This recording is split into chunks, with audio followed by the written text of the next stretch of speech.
My name is Ruth Alden. I am 66 years old, a widow, and I live alone in the house my husband built by Cedar Hollow Lake. Most nights are quiet here, too quiet since Victor passed, but that night the silence broke at 4 a.m. I had woken with the kind of restlessness grief still leaves in me. Through the curtain, I noticed a faint beam moving across the backyard. At first, I thought it was a hunter's flashlight from the woods, until I recognized the slope of the shoulders, the careful crouch near the birch trees. It was my son, Caleb. He had a small shovel in his hands. He worked quickly, stabbing into the damp earth, shoulders tense like a boy caught stealing. He kept glancing over his shoulder, but never toward the window where I stood. The rain had softened the ground, and before long he was pressing the dirt back with the sole of his boot, neat as if he had been preparing for this moment. I didn't breathe until I heard the gate click shut and his figure disappear into the dark. The yard looked scarred, a fresh mound against the silver wash of moonlight. My heart hammered, a wild rhythm that felt too young for my old chest, and still I went out barefoot, the cold grass wet to my ankles.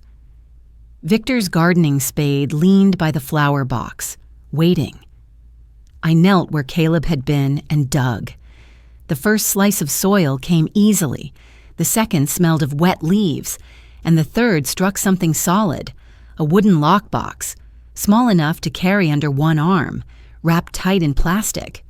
I carried it inside, set it on the kitchen table where Victor used to read his newspaper with the morning sun warming his shoulders. The clasp was flimsy. I opened it with hands trembling more from anger than age.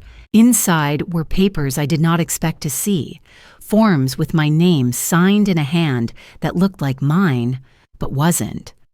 Bank numbers I recognized as my own, and at the very bottom, a folded note written in the uneven scrawl of my grandson. Owen, if you find this, don't stay alone with them. The house fell so quiet I could hear my pulse, and in that moment, I understood. My own child was bearing the kind of secret that could bury me. Morning light came reluctantly, dragging its feet across the water until the kitchen filled with a thin gray wash. I hadn't slept after opening that box. The papers lay hidden now, wrapped in a grocery bag inside the laundry powder tin. Every time I closed the lid, I felt as if I had put my heartbeat away with them. At 8:30, I dressed in my heaviest cardigan and walked the 3 blocks into Maple Ridge, a town that still smelled of wood smoke and wet asphalt. The credit union stood at the corner where Victor and I used to bring Owen for ice cream after Little League. My husband always said banks looked more like hospitals than places that were supposed to guard your life's work.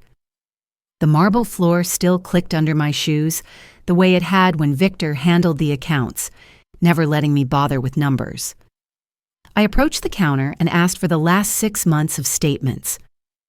The young teller hesitated, polite, then printed a stack and slipped them across.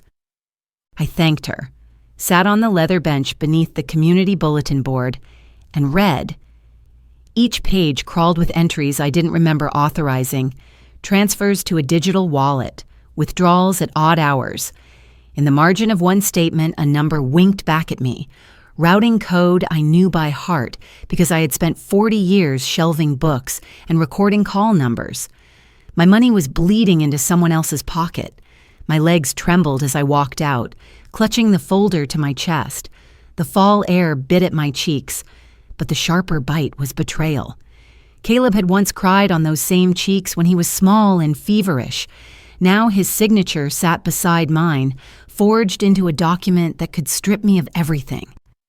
By 11, I pushed open the glass door of Nora Kaplan's law office.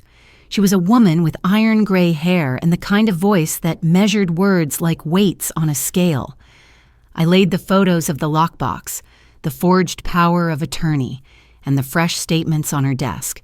Her eyes narrowed, not in disbelief, but in calculation. "You live in a one-party consent state," she said. That means if you record a conversation you're part of, it's admissible. Don't accuse them. Don't argue. Let them speak. We'll make sure someone's listening." She picked up the photo of the envelope I had pulled from the lockbox. The USPS stamp bled faintly through the mud stain. She tapped it with her finger. "Mail fraud, that's federal. We'll loop in the sheriff first, then we'll know who else needs to see this." Her phone clicked as she called Deputy Whitaker. By 3 o'clock, she promised, we would meet at the sheriff's office. She slid the folder back to me. "Hold steady. Mrs. Alden. Panic is what they're counting on. Truth needs patience." I walked out with the folder under my arm, the courthouse clock chiming the half hour. For the first time since Victor's heart stopped, I felt a kind of rhythm return, anger, yes, but laced with purpose. Every step across the courthouse square carried me further from fear and closer to something sharper. By the time I reached the diner for coffee, my decision was set. If my son wanted my life to vanish quietly, he was about to learn how loudly a mother can fight. By the time the sun slipped behind the ridge, the town was washed in that copper light that makes every brick wall look older than it is. I buttoned my cardigan and reminded myself of Nora's instructions. Don't accuse. Don't show my hand. Let them talk. The lockbox photographs and statements were already in her possession. All I had to do was keep breathing and wear the small recorder tucked inside my pocket. At 7 sharp, Caleb and Marissa walked into Old Mill Diner. They looked like any other couple heading to supper, he in his worn jacket, she in a neat red blouse, but I saw the tightness in their eyes. My son leaned down to kiss my cheek as if we were any ordinary family. His lips were cool, and his hand gripped my shoulder just a second too long. The waitress, Janelle, came with menus and poured water. She knew me from church luncheons and smiled with that small-town softness, unaware that this night wasn't about meatloaf and mashed potatoes. We ordered salads first. I watched Caleb slice his tomato without looking up. Marissa smoothed her napkin, her nails a sharp pink against the white cloth. "I've been thinking about selling the lake house," I said, keeping my voice steady. "It's too much for me." Marissa leaned in, eyes bright. "That would be wise. Ruth, with the right updates, it could bring a fortune. We could even have the gas line checked, make sure everything smells fresh before showing it." Her words lingered. Gas line. Smell fresh. I felt the recorder warm against my ribs, capturing every syllable. Caleb nodded, chewing too quickly. "All you need is to sign the power of attorney. I'll handle the paperwork. No stress for you, Mom." The word sign scraped at me. He set his fork down, staring like a man who has rehearsed his line too many times. I lifted my glass and sipped water to keep from trembling. "Maybe," I murmured. "But I'll think on it." Janelle returned with the main course. She slid the plate in front of me, meatloaf steaming, potatoes whipped to a pale cloud. Caleb reached for the salt with casual grace, but his knee bounced under the table. Marissa's smile was stretched too tight, as though she were waiting for me to nod and end the charade. I asked for the check before dessert. Janelle swiped my card and left the slip. I signed it slowly, pressing the pen hard so the timestamp would be clear. Proof. The kind Nora said could nail down the moment. Outside, the night was heavy with pine. Caleb offered to drive me home. I let him. In the car. Silence filled the spaces where once we had sung along to the radio. His fingers drummed the steering wheel. When we reached my driveway, I fumbled at my purse. "I must have misplaced my key," I said. He smiled too easily, reached beneath the flower pot and produced the spare. My stomach knotted. He still knew every old habit. The porch light flickered as he unlocked the door. I watched his eyes drift toward the garage, toward the gas meter along the wall. He lingered half a second, then turned back. I thanked him and shut the door behind me, but I didn't stay. Within 10 minutes, I had turned off the gas line, snapped a photo of the gauge, and packed a bag.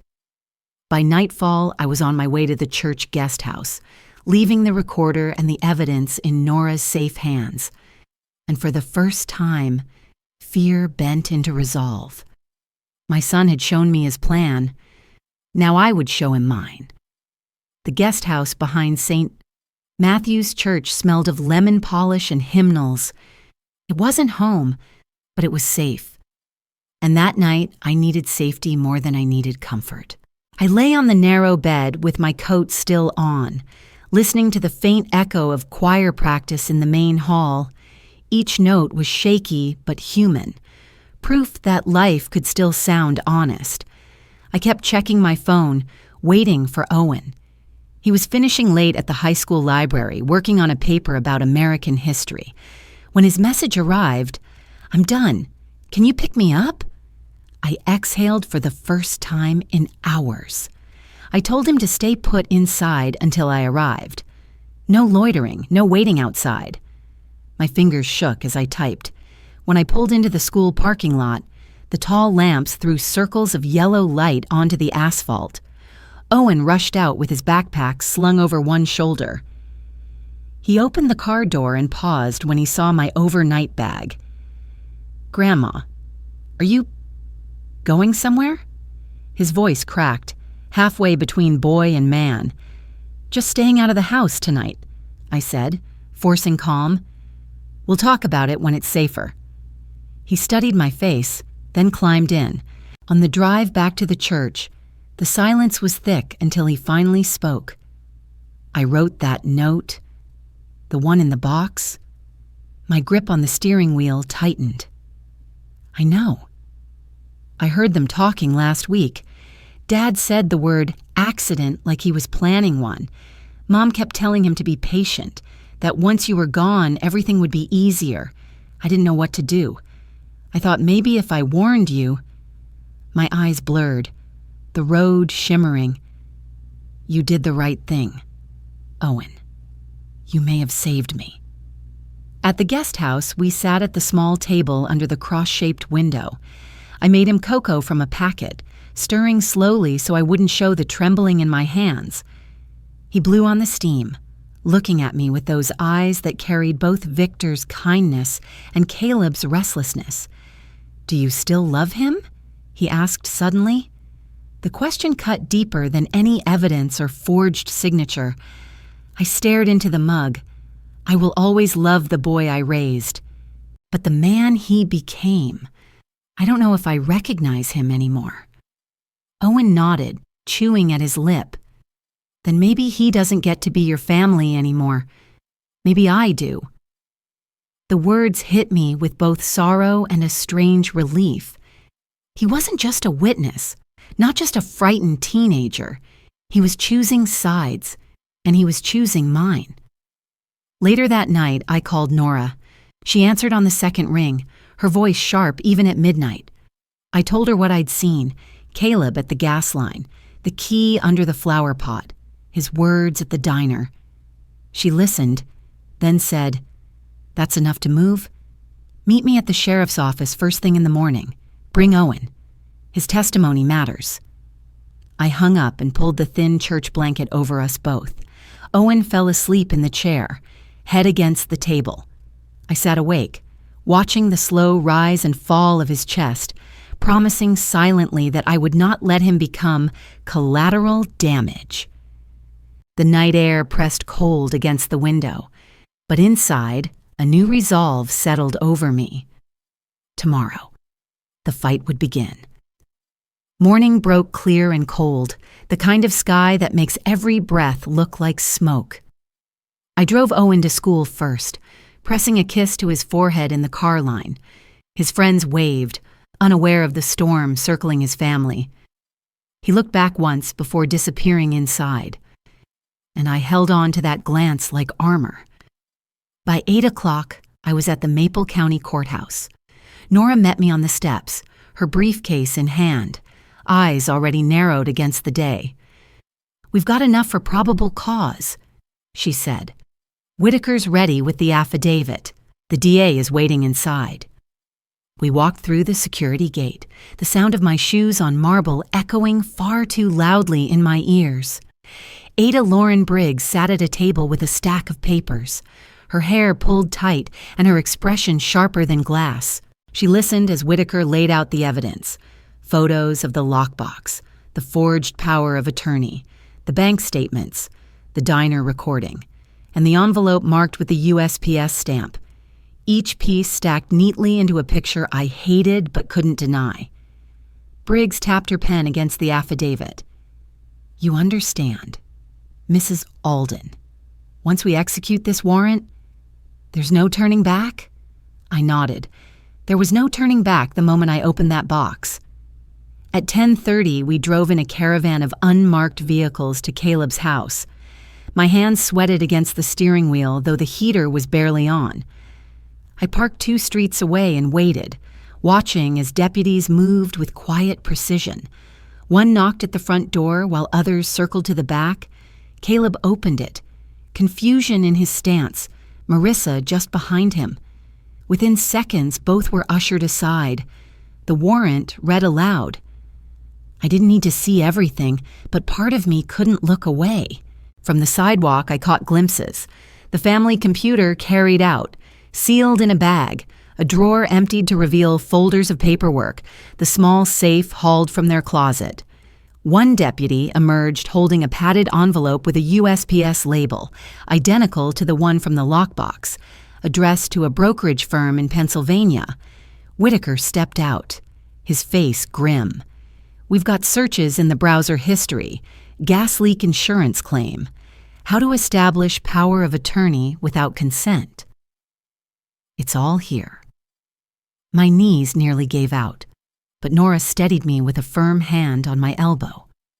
"This is what justice looks like," she whispered. An hour later, Caleb and Marissa were led down the driveway in handcuffs. Caleb's eyes flicked up, meeting mine for the briefest second. I couldn't tell if he was angry, ashamed, or simply empty. The boy who used to press dandelions into my palm was gone, replaced by a man shackled not only by steel but by his own choices. I didn't cry. Not then.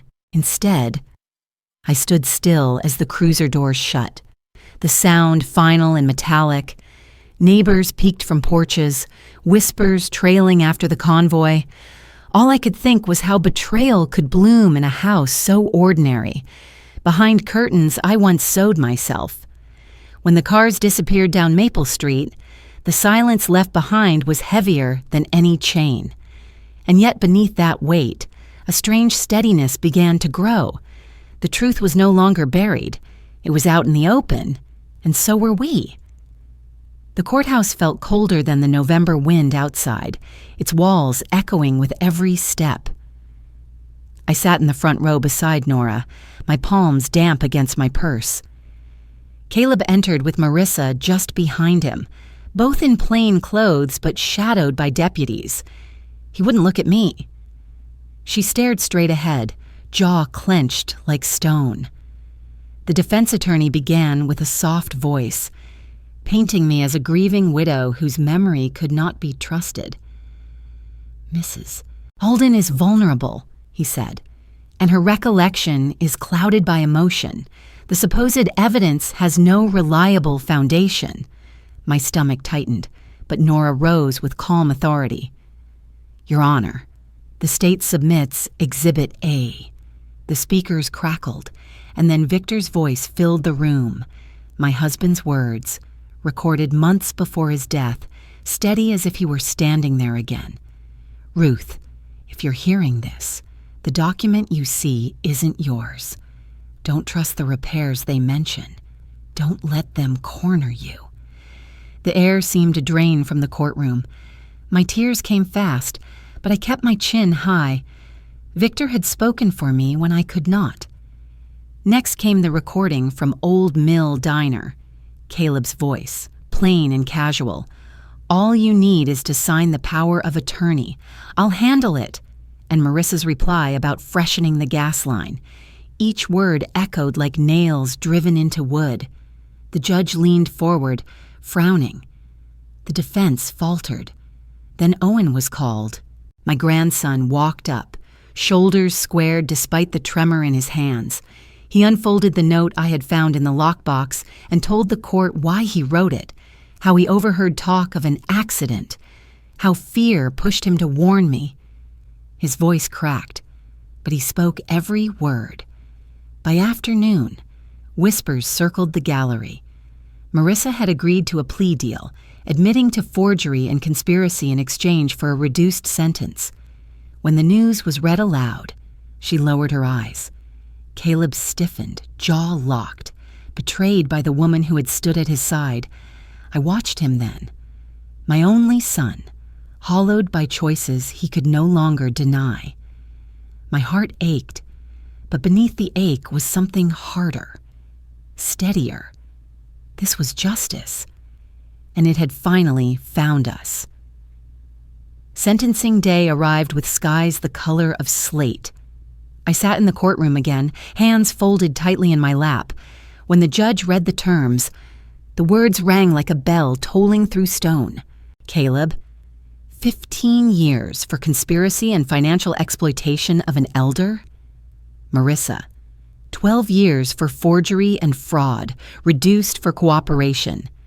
Neither of them lifted their eyes to meet mine.